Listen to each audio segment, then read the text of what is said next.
So most people think you need like 30 credit cards to earn enough cash back or points to make using credit cards worth it.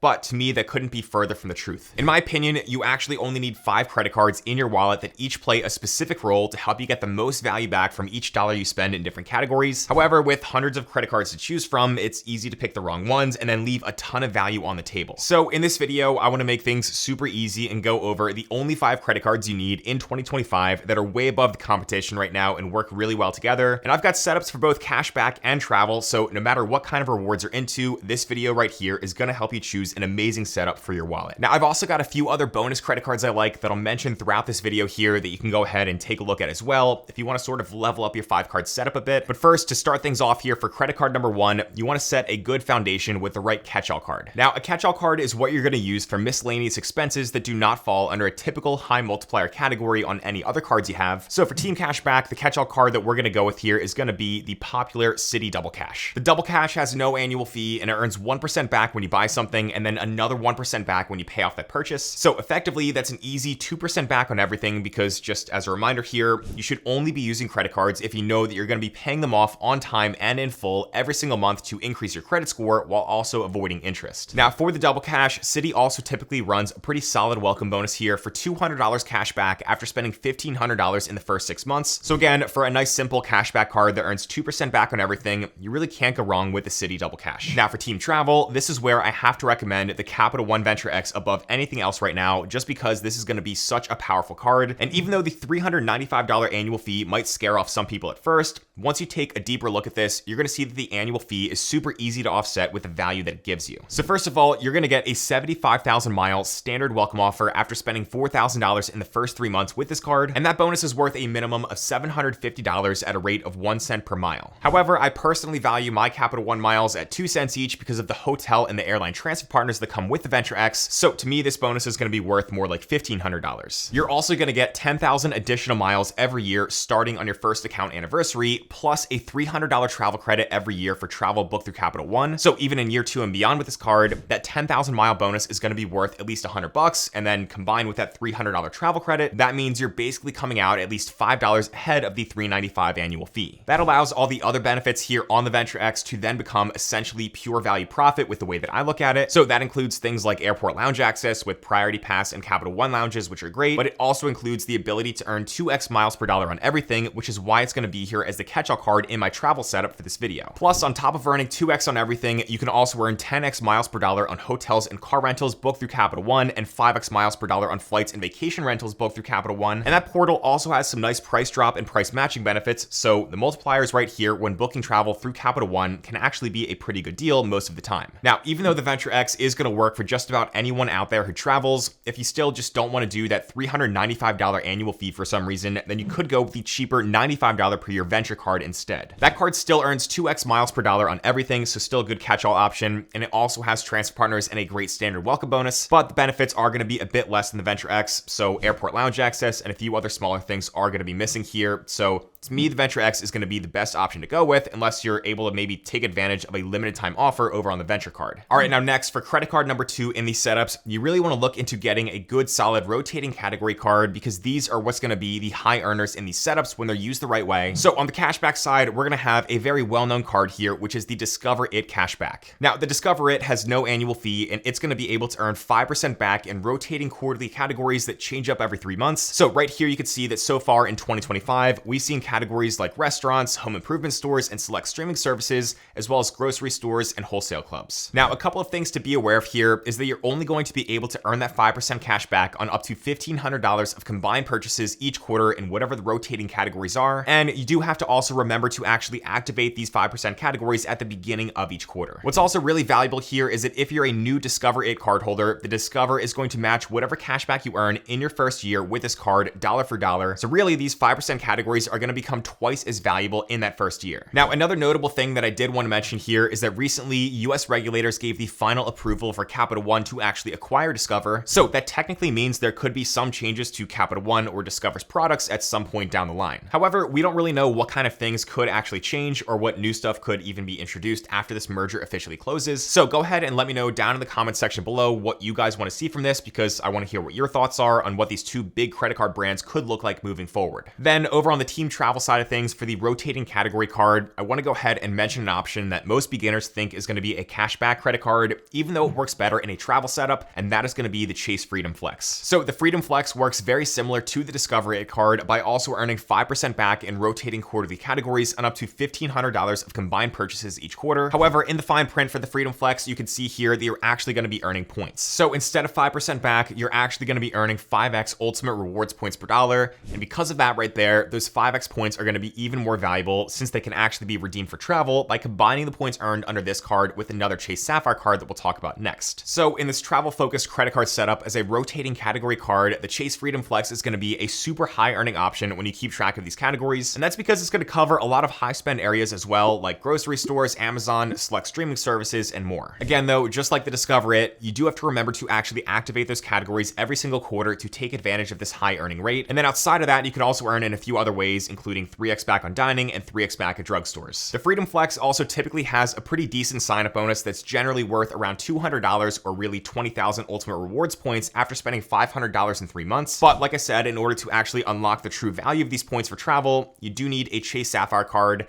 and that is going to lead me next to the third card in the setups, which I'm going to call the wild card here, where you've kind of got a choice. And for the travel setup, that choice is going to be between either the Chase Sapphire Preferred or the Chase Sapphire Reserve. Now, the Preferred card has a $95 annual fee, while the Reserve comes in at $550 per year. But then there is also going to be a credit on each card here that helps to lower what we call your effective annual fee, or sort of your net out-of-pocket cost each year. That credit on the CSP comes in the form of a $50 hotel credit that can be used whenever you book a hotel stay through the Chase Travel Portal, and the value from that can lower the effective annual cost of this card down to just $45 per year. Then over on the CSR, there's going to be a $300 general travel credit that can be applied very broadly to many different types of travel expenses that include standard things like flights, hotel stays, and car rentals, but it also includes things like trains, tolls, parking, and more. The value of that credit lowers the effective annual fee on the Reserve down to just $250 per year, which still sounds like a lot compared to $45 on the Preferred. But one of the main reasons that many people out there nowadays, including myself, like to choose the CSR over the CSP for that higher cost is going to be airport lounge access. Chase has rolled out a number of great Sapphire lounges that Reserve card members can get access to. Plus, you also get Priority Pass on this card as well, which isn't really needed since we would already have access to Priority Pass with Adventure X. But really, in my opinion, if you're based in a city with a Sapphire lounge and you value that sort of access, then that alone could make the Reserve card more worth it here. However, another reason why people tend to choose the CSR over the CSP is because you get 50% more in travel redemption value when using your Chase points to book things inside of Chase Travel with the Sapphire Reserve versus only 25% more in travel redemption value that you get with the Sapphire Preferred. That means that 60,000 points on the Reserve, which is going to be the standard welcome offer on this card, that would be worth at least $900 towards travel compared to the $750 of minimum travel value that you get with 60,000 points on the Preferred. Now, for the multipliers on these Sapphire cards, the CSP is going to earn 2x on travel, 3x on dining, 3x for online groceries, and 3x on streaming, while the CSR earns 3x on travel and 3x on dining. And then both these cards also have some other elevated travel multipliers when booking travel through Chase as well. However, given that Capital One has price matching in their portal, whereas Chase does not, I'd say that if you are going to book any travel inside a portal, you might want to do that with Adventure X using Capital One's portal. And then if you want to book any travel outside of that, I'd go with whatever Sapphire card you choose here as the third card in your team travel setup. But no matter which credit card you choose here, just know that both these cards are going to have the same exact one-to-one travel transfer partners that includes access to Hyatt, which is going to be super valuable for hotel redemptions. And each card is also going to offer a number of other good travel protections and benefits, including primary car rental coverage, which is going to be great if you're somebody out there who rents cars a lot. The terms for different types of insurance coverages is going to be slightly different on each card though, so just make sure you always go out and do some research and read through those terms if you want to learn more. But yeah, either one of these Chase Sapphire cards is going to be great to have in this travel setup to combine with the Freedom Flex. Also, a quick note here as we're editing this video, but like 2 days after filming this, we did see some rumors appear online about the Sapphire Reserve and some potential changes that could be coming to it.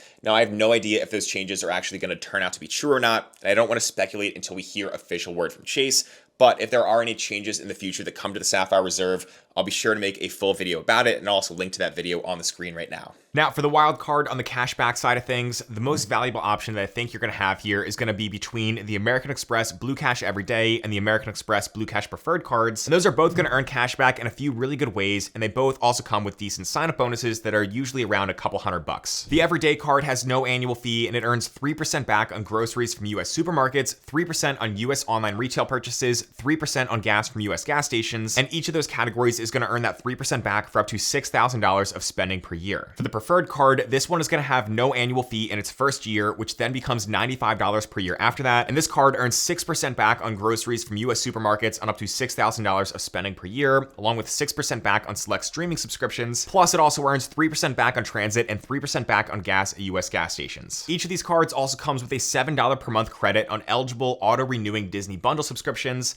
But the question would be, how do you actually choose between these two cards? For that, it really all just comes down to your spending habits and the level of your spending. So one good way that I like to look at this is to just compare some of the possibilities on these cards given the spending multiplier limits. On the Blue Cash Everyday, you know that you're going to be able to get 3% back on the first $6K of spend in each of those grocery, online retail, and gas categories every year. So that would be up to $180 of cash back in each of those categories before you go down to just earning 1% back. Then if you value that Disney bundle credit, that's going to be another $84 of annual value for a total of $624 back per year. But let's compare that to the Blue Cash Preferred card, assuming that you're already paying the $95 per year annual fee in year 2. So maxing out the 6% back on groceries over there for the 6K of spend gets us $360 of cash back. Then there's no other spending caps right now on this card, which is kind of nice. So let's say we're just going to be spending the same exact $6,000 on gas for another $180 of cash back. And then let's also say that we're spending $6K on transit expenses for another $180 back. Streaming also earns us 6%, but maybe we're only spending around $150 per month on that, or around $1,800 per year, which is going to earn us another $108 in cash back. And then let's also go ahead and throw in the $84 in value from the Disney bundle credit, which is going to bring us up to $912 per year in value. But then remember, we have to also subtract the $95 annual fee, which is going to bring our value down to $817 per year.